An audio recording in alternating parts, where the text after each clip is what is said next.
ಪುಣ್ಯಕ್ಷೇತ್ರಗಳಿಗೆ ಹೋಗೋ ಉದ್ದೇಶ ಏನು ಹೇಳಿ?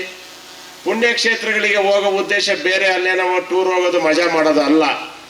ಯಾವುದೇ ಪುಣ್ಯಕ್ಷೇತ್ರಗಳಿಗೆ ಹೋಗೋದು, ಆ ಪುಣ್ಯಕ್ಷೇತ್ರಗಳಿಗೆ ಹೋದಾಗ ಆ ದೇವಾಲಯದಲ್ಲಿ ಅರ್ಧ ಗಂಟೆ ಪ್ರಾರ್ಥನೆ ಮಾಡಿದಾಗ ನಮ್ಮ ದೇಹಕ್ಕೆ, ನಮ್ಮ ಮನಸ್ಸಿಗೆ ಶಾಂತಿ ಉಂಟು ಮಾಡೋದ್ರ ಜೊತೆ ಪಾಸಿಟಿವ್ ಎನರ್ಜಿ ನಮಗೆ ಬರ್ತದೆ.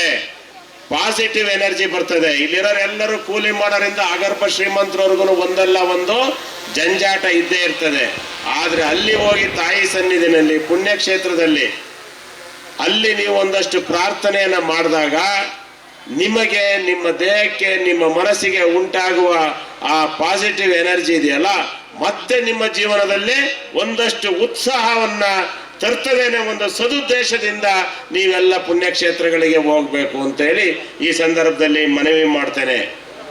ಏನು 12ನೇ ಶತಮಾನದಲ್ಲಿ ಬಸವಾದಿ ಶರಣರು, ವಚನಕಾರರು, ಆ ವಚನವನ್ನ ನಾವು ನೀವೆಲ್ಲ ಅರ್ಥ ಮಾಡಿಕೊಳ್ಳುವ ರೀತಿಯಲ್ಲಿ ಸ್ವಚ್ಛ ಕನ್ನಡದಲ್ಲಿರ್ತಕ್ಕಂಥ ವಚನ ಇಡೀ ನಮ್ಮ 5-6 ವರ್ಷ ಇತಿಹಾಸ ಇರ್ತಕ್ಕಂಥ ಭಾರತದಲ್ಲೇ ಶ್ರೇಷ್ಠ ಆ ವಚನಕಾರರು ಮತ್ತೆ ವಚನಗಳು ಅನ್ನೋದನ್ನ ಈ ಸಂದರ್ಭದಲ್ಲಿ ಹೇಳಲಿಕ್ಕೆ ಬಯಸ್ತಾ ಇದ್ದೇನೆ.